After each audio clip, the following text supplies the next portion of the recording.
যখন ডাক দেয়, গতকালকে আসছিলাম, আপনার মাধ্যমে বলে রাখি যদি ভিডিওটা শুনে, সেটা অনেক জোরে আসছিল একটা দোকানের সামনে থেকে। বাচ্চাটা ওর কণ্ঠ শুনে বুঝতে পারছি 8 বা 9 এর হবে। আমি থামাইতে পারি নাই। ও দোকানের মধ্যে কিছু খাচ্ছিল, জোরে হাদি ভাইয়া বলে জোরে একটা চিৎকার করছে। আমার কালকে রাত থেকে খুব খারাপ লাগতেছে যে আমি থামাইয়া ওকে রেসপন্স করতে পারলাম না।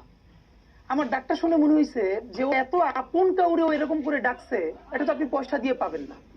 সুতরাং ওই পরিমাণ সুরক্ষার মধ্যে দিয়ে গেলে এই যে মানুষের সাথে মানুষের কাছ থেকে লেসন নেয়া, এটা তো বন্ধ হয়ে যাবে। দেখেন, হায়াত মৌতের ঠিকাল্লা ন্যূনতম সিকিউরিটি নিয়ে চলাও হলো সুন্নাহ। কিন্তু আমাদের লড়াইটা হলো, আমার মা স্বাভাবিকভাবে কান্নাকাটি করেন, আমার পরিবার সবাই। তো আমি আমার মাকে বলেছি যে দেখো, মানে আমরা যে লড়াই নেমেছি, আমার একটা মনে হয় কি কোন রাজনীতিবিদদের না বাসার মৃত্যুটা হইতে পারে না, এটা কোনো ভালো মৃত্যু না। যিনি রাজনীতি করেন, যিনি লড়াই করেন, যিনি বিপ্লবী, যিনি সংগ্রামী, তার মৃত্যুটা একটা সংগ্রামের মধ্য দিয়ে, একটা রাজপথে, একটা তরির মৃত্যু।